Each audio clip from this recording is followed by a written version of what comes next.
Hello, good morning. Today we're gonna having an admission review dismissal meeting for Joe. And first, I would like to introduce everybody that is gonna be participating. Here is John and Jane, the parents of Joe. Miss Miranda, that is the general education teacher that is gonna be participating today. Mr. Gonzalez, he's the special education teacher. Miss Castillo, she's the assistant principal. Please, all the assistants, please, I'm gonna pass in this paper, and all of you, please sign where is your name and your role. Please sign the paper that's important for this ARD meeting. I want to let you know that according to the state and federal law, all the information concerning to the student disabilities and learning needs mentioned in this meeting must be treated as confidential. This information should be discussed only with the professionals and with the persons that we are here in this meeting and all the people that will be involved in giving the educational support to the student. Only these persons are the people that is gonna help the student, nobody else. All the information that we'll be talking during this meeting must be treated as confidential. So as soon as we are clear with this, now I want to provide to the parents of the students from Joe. First, I'm going to give you this notice of procedural safeguards. This book is important. You need to have this information, read this. And I'm going to give you this parents guide to the admission, review, and dismissal process. This is what we are doing right now, is this meeting, but it's important that you guys, Mr. Jane and the parents of the kids, Mr. John and Jane, to have these procedures. Okay, so this is for you. This is your copy. You can read it carefully. If you have any doubt about these documents, please let me know. You have my number. Anyway, I provide my number on the back of these books, and you can call me in case that you have any doubt about anything, all the information that is in these books.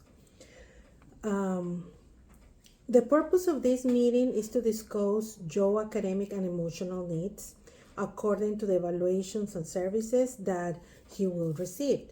We will also discuss strategies and accommodation that we as a team we will be implementing to support Joe to reach his academic and behavior goals.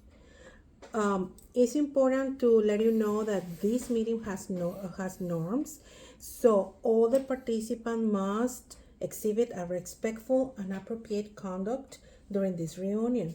If for any reason if the meeting rules are not respected or followed, a short recess may occur, or we can reschedule this meeting.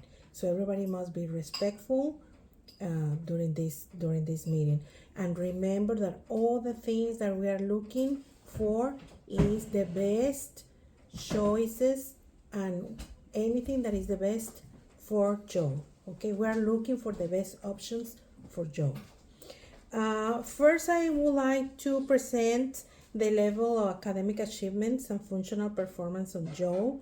I'm going to read some information that I gathered from the specialist and from the teachers. So, Joe is a high functional student with ASD. He can communicate and performance in all subjects while he is engaging in the learning activity. He can communicate and performance well. His major area of interest is history. He likes to work by himself, but he can work in small groups. He doesn't like too much to be in front of the class. He likes work better one-on-one or in a very small group, or he has been expressed that he likes to work by himself. Sometimes he doesn't like neither that we work with him. It's something that we are working on. The parents of Joe, they have let us know that he has shown poor social skills, signs, ever. He prefers activities the same by himself. He has a few friends, and they're the same friends he has been since he was a very little child. He used to lose his temper when he cannot perform any activity the way he would like to perform. And they are concerned how we can support Joe in his academic and behavioral goals.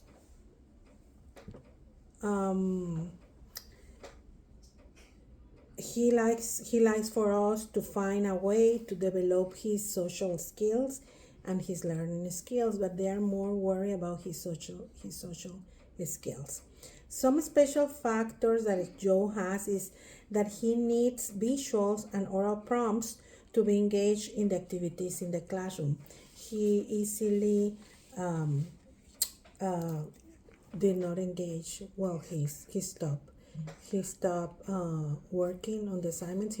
Most of the time he doesn't like to do very long worksheets. He don't like that's not his favorite activity. He prefers more activities that require sometimes talking or hands-on, but not that much filling out worksheets. The review of academic support data is that in the state assessment, he has not met the grade level that he needs to pass math. In the district assessment, he's showing passing grades, but still math is the subject that he's having more trouble with. His reading strengths, he can make personal connection with the story topic discussed in class. He struggled with understanding the author purpose and key ideas. The Spanish teacher input, she says that Joe is good conjugating verbs. He also can practice Spanish dialogues. He can do that, but he sometimes refuses to finish worksheets assignments. About his review and functional data, he, according to his teachers, we talk with all the teachers that are having interaction with him, and according to all the teachers, Joe often displays off-task behavior. Sometimes he refuses to complete assignments. He also uses in the classroom profane vocabulary. If he feels overwhelmed during a specific activity, he starts talking a language that is not approved in the school.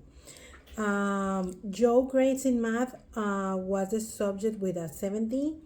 English language art, he has a 75. Science, he has a 79.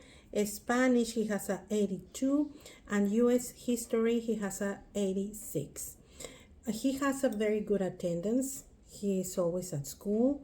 The behavior that he needs to improve is the use of profane language, and he forgets to read directions before asking the teacher what is needed to do. He always asks, and he does not wait until the teacher start or finish explaining the activity. He wants to start before everybody else. So that's are some of the things we are working with.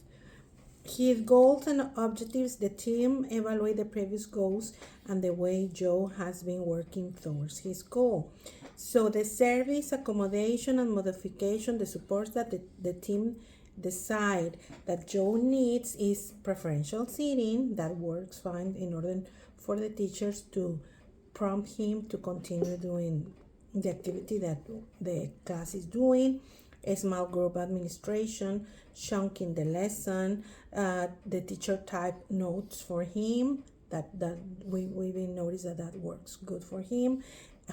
Giving him extra time to finish an assignment. Give him supplemental aids, oral administration of the instructions, spelling assistance. In math, we used to give him manipulatives to work with, and he has access to a dictionary. The committee has been discuss about the school year services, and we don't recommend to do that because he's passing all his subjects. So the parents are agreed with the committee, and both not recommend the extended school year services. In the placement, the committee has determined that the services and accommodation that Joe requires can be provided in an inclusion classroom. That means that he's in the general classroom with all his peers, regular peers, in a regular placement, not in a regular classroom. And at this moment, we would like to ask to the parents if they have more concerns, something else that they want to share with us about what they want us to provide Joe. So now that we finishing the meeting, I want to thank everybody for being here, for your input, the information that all of you give us, for your participation in the meeting. And for the parents, I want to let you know that the complete individualized education plan, we're going to send it to the address that you provide us. But anyway, I would like that you confirm for me the address just to be sure that we have the correct one here. So if you please can confirm for me the address, I will appreciate it. The way I believe is a good option in the meeting for the parents, first of all, is that I try to put myself in their shoes. If I would be that parent, what is the way I would like to be treated? Of course, I would like to be included, feel me included. So I will try to look at them constantly to the eyes, explain them in a clear form without the names that we used to use in the special education setting. We used to have names for specific disabilities. I would like to mention them, the whole words, the whole names, not only the short way that we treat the terms, and asking them constantly feedback.